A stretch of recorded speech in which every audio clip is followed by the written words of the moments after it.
जय भीम साथियों, स्वागत है आप सभी का मेरे शिल्पी अम्बेडकर चैनल में।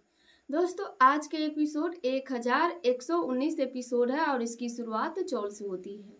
जैसा कि आप सभी जानते हैं कि जोखू काका चौल में आके सभी को झूठ बता देते हैं कि भीमराव और चमेली को मैंने रंगे हाथों पकड़ लिया है।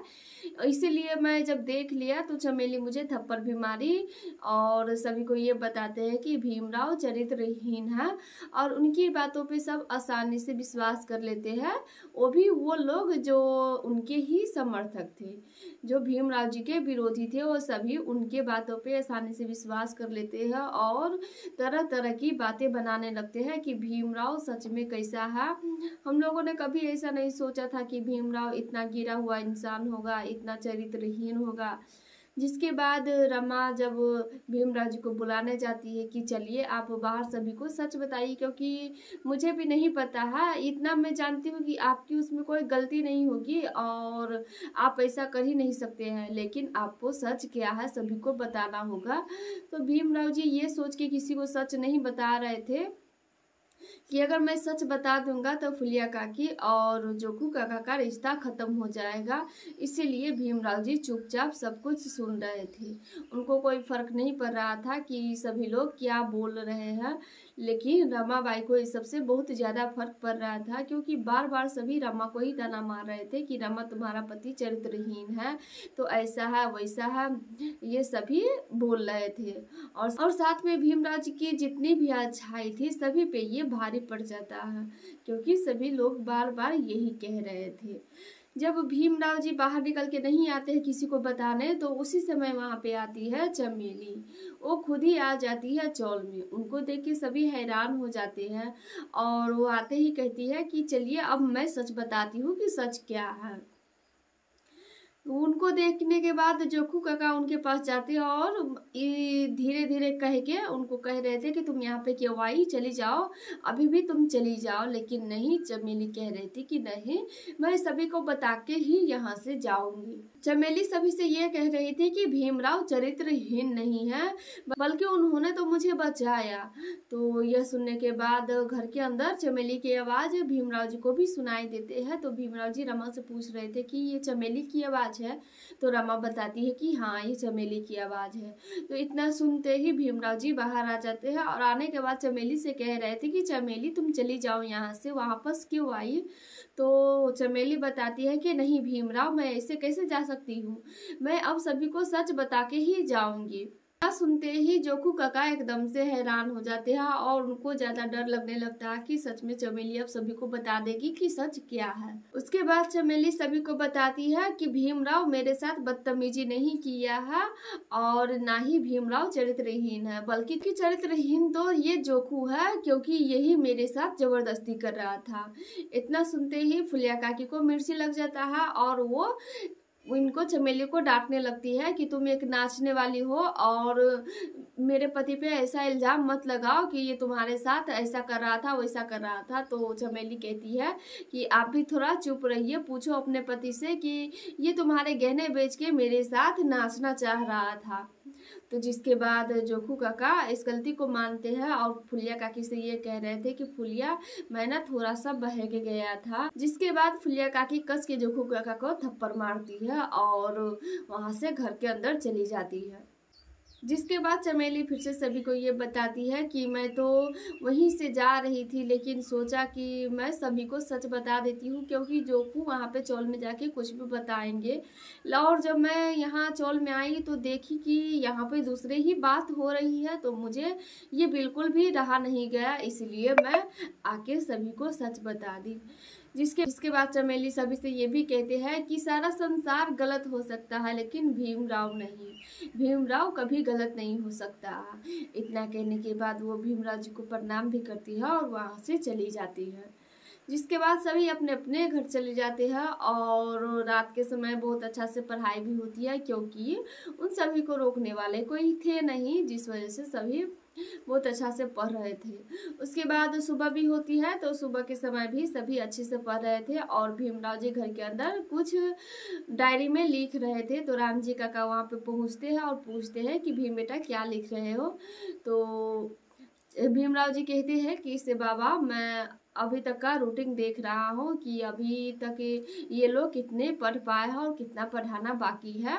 जो पहली कक्षा की जो जितने भी सारी चीज़ें होती हैं वो लोग पढ़ लिए हैं या फिर नहीं। तो जिसके बाद राम जी काका उनसे कहते हैं कि भीम बेटा, तुम्हें यही तो खासियत है, किसी भी चीज़ की तैयारी तुम खूब अच्छे से करते हो, इसीलिए तुम जीतते हो। तो उसके बाद ये दोनों आपस में बात कर ही रहे थे और साथ में ये भी भीमराव जी बताते हैं कि बाबा, बात हमारी और आपकी थी तो हम लोग कैसे भी करके जीतते ही थे, क्योंकि हम सबको पता था कि क्या होगा क्या नहीं होगा और खुद से ही करना था। लेकिन इस बार जीत अलग है, क्योंकि खुद से नहीं बल्कि दूसरे लोग हमें जिता सकते हैं। और अगर ये विद्यार्थी लोग ढंग से पढ़ पाए तो जरूर जीतेंगे, लेकिन कुछ समझ में नहीं आ रहा है।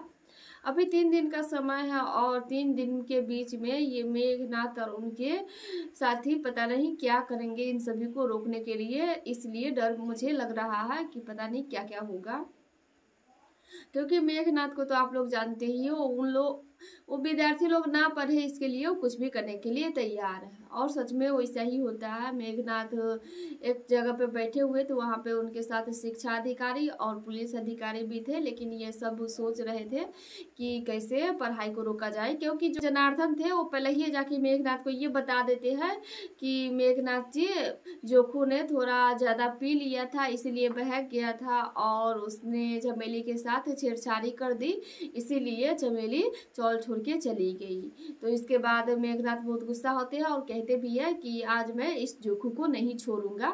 तो पुलिस अधिकारी उनसे ये कहते हैं कि हम जोखू को तो बाद में ही देख लेंगे, लेकिन सबसे पहले अभी ये करना होगा कि उन सारे विद्यार्थी को रोकना होगा, क्योंकि सभी वहाँ पे पढ़ाई कर रहे हैं और ऐसे ही चलता रहा तो हम सब हार जाएंगे, इसीलिए कुछ उपाय सोचनी होगी।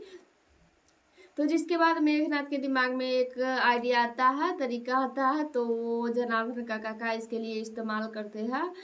एक गैस उस होता है, धुआं हुआ, वो वाला बंडल बना के दे देते हैं, जिसमें आग लगाने के बाद धुआं निकलने लगता है।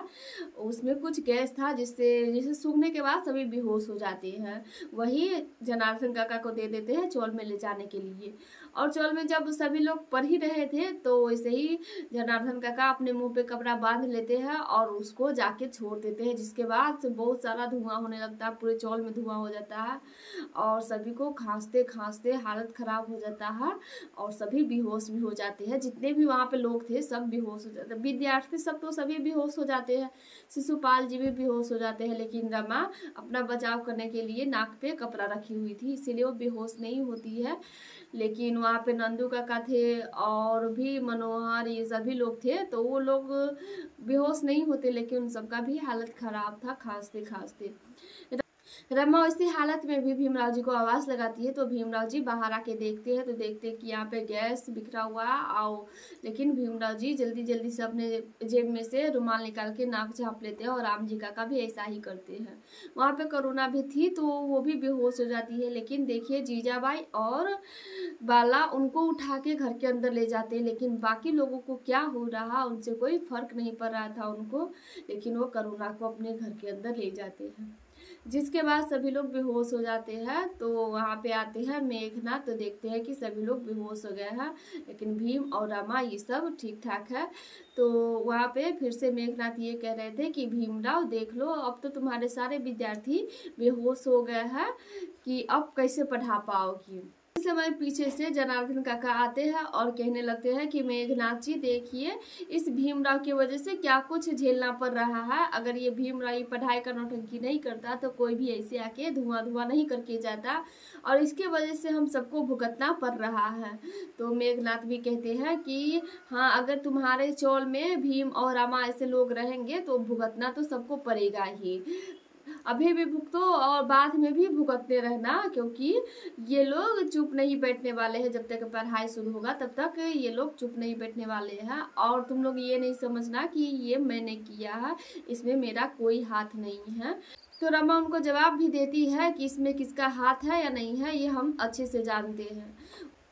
फिर मेघनाथ ये कह के चले जाते हैं कि अब हम भी देखते हैं कि कैसे तुम इन सभी को पढ़ा पाते हो, क्योंकि अब 2 ही दिन बचे हुए हैं परीक्षा होने में। जिसके बाद वो जा ही रहे थे तो भीमराव जी कहते हैं कि मेघनाथ जाते जाते अपने बेटे शिशुपाल जी को भी देखते जाइए। इसमें शिशुपाल जी को देखने के बाद उनको बहुत बुरा लगता है, वो उनके पास दौड़ के जाते हैं और अपने बेटे को जगा रहे थे। इसके बाद भीमराव जी उनको बताते हैं कि देखिए, चाहे जो कुछ भी किसी ने किया हो, लेकिन इसमें घायल तो आपका बेटा भी हुआ, तो इसीलिए अब से ना थोड़ा ध्यान से अपने आदमी से कहिएगा कि जब जाए चौल में वार करने या कुछ भी करने तो आपके बेटे को बचा के रखिए। जब भीमराव जी ये सारी बातें कह रहे थे तो मेघनाथ ये अपने मन में ही सोच रहे थे कि ये गैस से कोई मरने वाला है नहीं, इसीलिए शाम तक ये सभी को होश आ जाएगा, इसलिए चिंता की कोई बात है नहीं। इतना कह के जैसे ही मेघनाथ वहां से जाने लगते हैं तो भीमराव जी उनसे ये कहते हैं कि मेघनाथ जी, अगर शिशुपाल जी कहीं मर गए होंगे ना तो मैं अपने रीति रिवाज के साथ इनका अंतिम संस्कार करूंगा। इतना सुनते ही मेघनाथ को कस के लग जाता है और वो गुस्सा होकर भीमराव जी को डांटने लगते हैं कि भीमराव ऐसा हो ही नहीं सकता है, ये बस बेहोश होया है, शाम तक ये ठीक हो जाएगा। जिसके बाद भीमराव जी कहते हैं कि लीजिए मेघनाथ जी, मैंने ये प्रूफ के साथ साबित कर दिया कि ये सब आपका किया धरा है, इसीलिए अब से थोड़ा ध्यान से देखिएगा कि आप जो कुछ भी कीजिएगा उसमें अपने बेटे की बचाव जरूर कीजिएगा। दोस्तों इसके बाद आगे क्या होता है ये मैं अगले एपिसोड में बताऊंगी, क्योंकि आज का एपिसोड यहीं पे समाप्त हो जाती है। फिर मिलेंगे किसी अगले एपिसोड के साथ, तब तक के लिए जय भीम।